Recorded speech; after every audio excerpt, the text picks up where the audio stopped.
നമസ്കാരം. ഇന്ന് നമ്മൾ സംസാരിക്കാൻ പോകുന്നത് ബാലൻ ദി ബോയ് ഇന്ന് റിലീസായിരിക്കുകയാണ്. മഞ്ഞുമൽ ബോയ്സിൻ്റെ ഗംഭീര വിജയത്തിന് ശേഷം ചിദംബരം സംവിധാനം ചെയ്തിരിക്കുന്ന ഒരു സിനിമയാണ്. ജിത്തു മാധവനാണ്, ആവേശത്തിൻ്റെ ഡയറക്ടറായ ജിത്തു മാധവനാണ് ഇതിൽ റൈറ്റിംഗ്. ചിദംബരവും ജിത്തു മാധവനും ചേർന്നാണ് ഇത് എഴുതിയിരിക്കുന്നത്. പിന്നെ ഷൈജു ഖാലിദിൻ്റെ സിനിമാറ്റോഗ്രാഫി പ്ലസ് സുഷീൻ ശ്യാമിൻ്റെ മ്യൂസിക് എല്ലാം കൂടെ ചേർന്നിട്ടുള്ളൊരു ഹൈ പൊട്ടൻഷ്യൽ ഗംഭീര സിനിമയാണ് ബാലൻ ദി ബോയ്. സിനിമയുടെ കഥയിലോട്ട് ഞാൻ അധികം കടക്കുന്നില്ല, സ്പോയിലറായി പോവും.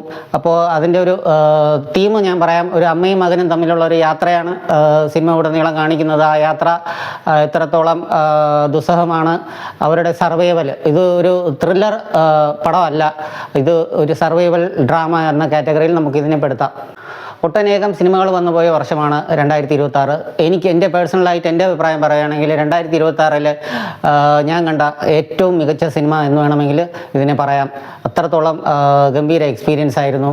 ആ ഒരു അമ്മയും മകനും തമ്മിലുള്ള ഒരു ജേണിയും നമ്മളെ ഇമോഷണലി അവർ ആ ക്യാരക്ടേഴ്സിനെ നമ്മൾ ആ സിനിമയിലൂടെ നമ്മളും ആ ഒരു ലൊക്കേഷനിൽ അവരെ കൂടെ ഒരു ഫോളോ ചെയ്യുന്ന ഒരു ഫീല് എനിക്ക് ഈ സിനിമ തന്നു. 2.5 മണിക്കൂർ ദൈർഘ്യമുള്ള ഈ സിനിമയിൽ ചിദംബരത്തിൻ്റെ സംവിധാന മികവ് നമുക്ക് ഉടനീളം നമുക്ക് ഈ സിനിമയിൽ കാണാൻ കഴിയും. ആവേശം, രോമാഞ്ചം പോലുള്ള ഒരു സിനിമ, മസാല സിനിമകളുടെ ഒരു റൈറ്റർ എന്ന് വിചാരിച്ച ജിത്തു മാധവനും ഈ ഒരു ലെവൽ ഒരു സ്റ്റോറി റൈറ്റിംഗ് ചെയ്തിരിക്കുന്നത് സത്യമായിട്ടും അതിശയിപ്പിക്കുന്ന ഒരു കാര്യം തന്നെയാണ്. അതിൻ്റെ കൂടെ ഷൈജു ഖാലിദിൻ്റെ ക്യാമറ നമ്മൾ പഴയ അടൂർ സിനിമകളിലും KG ജോർജിൻ്റെ സിനിമകളിലും പത്മരാജൻ്റെ സിനിമകളിലും എല്ലാം കണ്ടതുപോലത്തെ ഒരു കളർ ഗ്രേഡിങ്. പ്രത്യേകിച്ച് എനിക്കിതിൽ ഓർമ്മ വന്നത് കടവ്, MT യുടെ കടവ് എന്നൊരു സിനിമയിലുള്ളൊരു കളർ ഗ്രേഡിംഗ് ഉണ്ട്. ഒരു നൈറ്റ് സ്ട്രീറ്റ് സീനിലൊക്കെ ഒരു ട്യൂബ് ലൈറ്റും അതൊരു നമ്മൾ രാത്രിയിൽ ആ ഒരു പ്രദേശത്തോട്ട് കൂട്ടിക്കൊണ്ട് പോകുന്ന ഒരു ഫീല് തന്നെയായിരുന്നു നമുക്ക് അന്ന് ആ സിനിമ തന്നിരുന്നത്. ഒരു 80കളിൽ 90കളിൽ അങ്ങാണ്ട് ഇറങ്ങിയൊരു സിനിമയാണ്, 80കളിൽ ഇറങ്ങിയൊരു സിനിമയാണ്. അതുപോലെ തന്നെ ഈ സിനിമ കണ്ടപ്പോഴും എന്നെ ആ സിനിമയിലോട്ടാണ് കൂട്ടിക്കൊണ്ടു പോയത്. ഏകദേശം ഒരു സെക്കൻഡ് ഹാഫിൽ ഒരു നൈറ്റ് സീൻസ്, ഷോട്ട്സ് എല്ലാം ഉണ്ട്.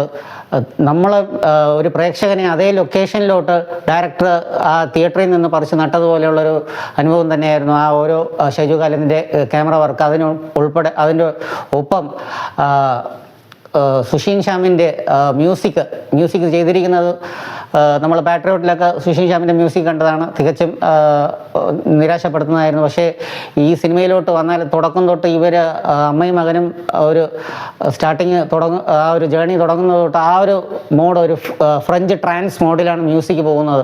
നമ്മൾ മലയാളത്തിലൊന്നും അത്രത്തോളം പരിചിതമല്ലാത്തൊരു മ്യൂസിക്കാണ് അതിൽ അപ്ലൈ ചെയ്തിരിക്കുന്നത്. പിന്നെ ഇതിൽ ക്ലൈമാക്സോട് അടുക്കുമ്പോൾ തരുന്ന ഒരു ഹൈ, ഈ ഒരു മ്യൂസിക്കും ആ ഒരു സീനും ഞാൻ റിവീൽ ചെയ്യുന്നില്ല, ആ ഒരു സീനും തരുന്നൊരു ഹൈ എന്ന് പറഞ്ഞാൽ ഹെവി ഗൂസ് ബംസ് തരുന്നൊരു മൊമെൻ്റ് തന്നെയായിരുന്നു. ഗംഭീരം. ഇതിൽ പെർഫോമൻസിലോട്ട് കടന്നാൽ ഫർസാന പാലത്തിങ്കൽ എന്നൊരു ആക്ട്രസ്സാണ് ഈ അമ്മയുടെ റോള് ചെയ്തിരിക്കുന്നത്.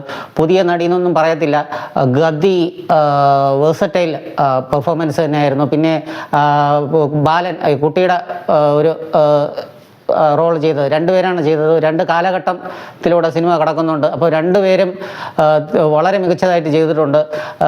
അമ്മയും മകനും തമ്മിലുള്ള ഒരു മാഗ്നറ്റിക് റിലേഷൻഷിപ്പ് ഇത്രത്തോളം ടോപ്പ് ലെവലിൽ, ടോപ്പ് നോച്ചിൽ കൊണ്ടുവന്ന വേറൊരു സിനിമ എൻ്റെ അറിവിലില്ല. പക്ഷേ ഇത് എടുത്തു പറയേണ്ടത് ഇവർ ഈ 2 പേരുടെയും കെമിസ്ട്രി, അമ്മയുടെയും മകൻ്റെയും കെമിസ്ട്രിയും ഒരു സൈലൻ്റ് കോൺവേഴ്സേഷൻ, ആ സംഭവം എല്ലാം ഡയറക്ടർ നമ്മളെ പ്രേക്ഷകരിലോട്ട് എത്തിച്ചിരിക്കുന്നത് തികച്ചും അതിഗംഭീരമാണ്. പിന്നെ ലാൽ ജൂനിയർ ഇതിൽ വരുന്നുണ്ട്, ഒരു പോലീസിൻ്റെ റോളാണ്.